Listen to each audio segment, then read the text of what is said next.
Yo, kumusta kayo ngayong araw? So, bali, eto may pag-uusapan naman tayo. May bagang pag-uusapan. May chemistry ba kayo ng girlfriend mo? Or ng nililigawan mo? Hindi natin alam kung hindi natin sasagutin lahat ng yan. Eto, pag-uusapan natin ang 5 signs kung may chemistry kayo. Yo, it's Mr. T. Just call me your baby. It's okay for me, right?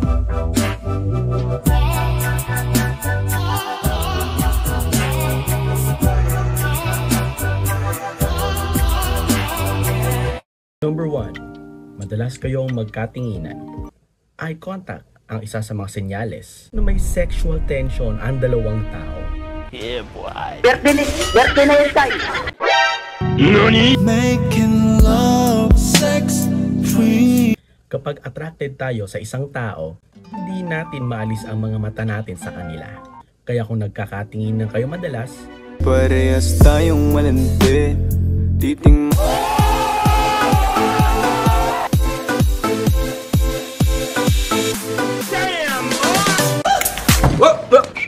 may mga experience ako na parati kami nag-eye contact. Kaso ang pangit lang kasi sa loob ng bar. Alam nyo naman kung anong hanap ng iba pag nasa loob ng bar, di ba? Ikaw na lang ang katabi ngayong gabi. yeah, boy. Birthday na yung tayo. Laman ang passenger seat. Daddy, may isang beses din na parati ko tinitignan ng isang babae. At pag nahuhuli niya ako na di ko inaalis ang tingin ko sa kanya, napapasmile na lang at medyo na-awkward siya. Biglang tatawa na lang yan. 기가 듣고 싶어 한바탕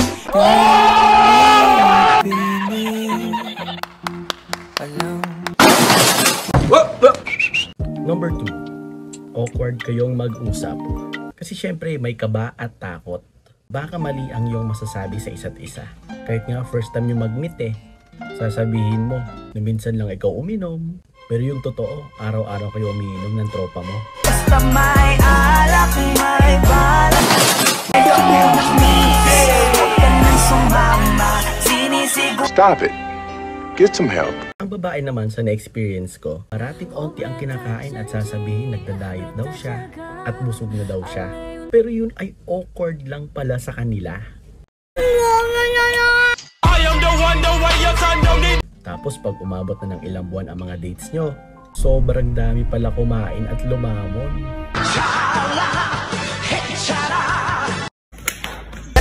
Birthday na yung tayo.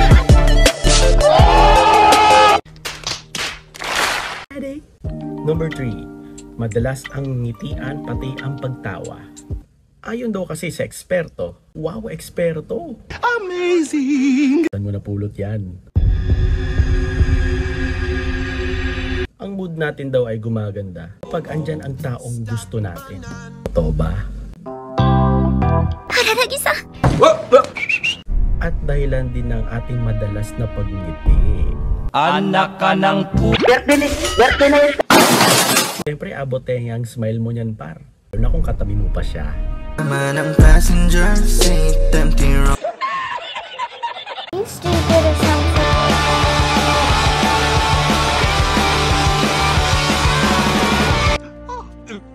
May isa nga akong crush dati.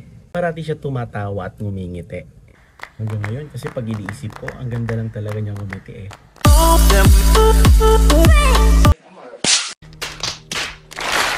Tapos gustong-gusto niya na parati akong maghatid sa kanya pa uwi. Tapos reasons niya naman ay tropa naman daw kami, walang mali siya. 기가 듣고 싶어 한바탕 Kung ikaw ay natural na maharot, parang hindi to pasok sa'yo, par. Stop it. Get some help. Hindi naman kayo ganun kagaling mag-usap in person. Kita naman kasi sa chat nyo at sa simpleng pag-flirt. Parehas tayong malandi. Titing malagkit. Malakas loob natin par kasi sa chat lang eh. Ako kasi bolero nga, di ba? Sobrang natural sa akin maging bolero. Stop it. Get some help. Dinadaan ko muna sa chat, tapos pag pumayag na makipagkita, gagayan tameme ako. Wala na ako masabi. Ang hihina talaga, no? Anak ka ng Birthday na.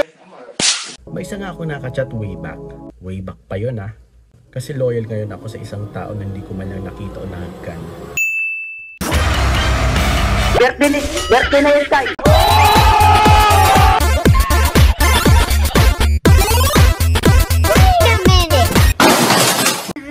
Parati ako sa kanya nagpipick up lines since uso. Anak ka ng pu. Since uso siya dati. Nakuha mo rin, Pakboy. Way back college pa.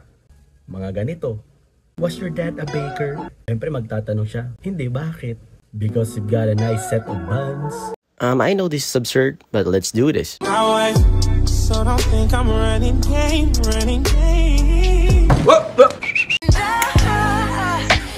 Birthday na yung style. Ito pa, isa pa, meron pa yun Sabi ko sa kanya, are you a raisin? Lala ko sabi niya nun, hindi ako raisin, hindi nga ako mahilig kumain ng raisin Kakainin ko raisin mo. Alam mo kung anong sagot? Because you're raisin man. Birthday na yung style.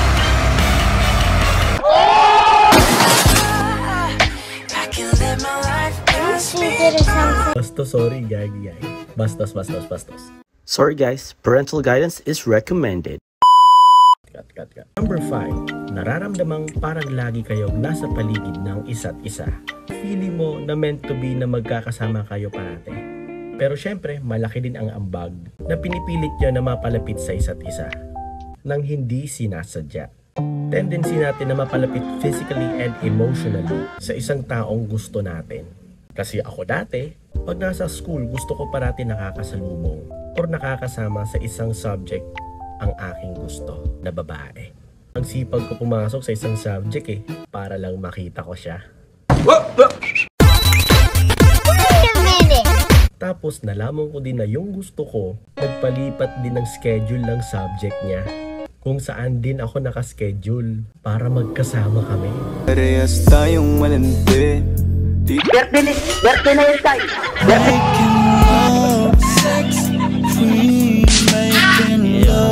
Though hindi naman kami magkatabi sa upuan, pero binibigyan niya ako ng 1/4 sheet of paper pag may exam kami. So don't think I'm running game. Siya yung supplier ko ng yellow pad dati.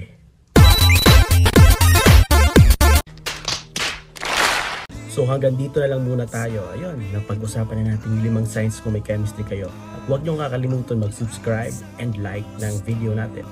Patuloy kayong manood, patuloy niyo lang pagsusubaybay at pagpanonood kasi marami pa tayong gagawin na magandang content regarding sa relationship. Okay? Huwag na huwag mo kakalimutan. Mahalaga ka.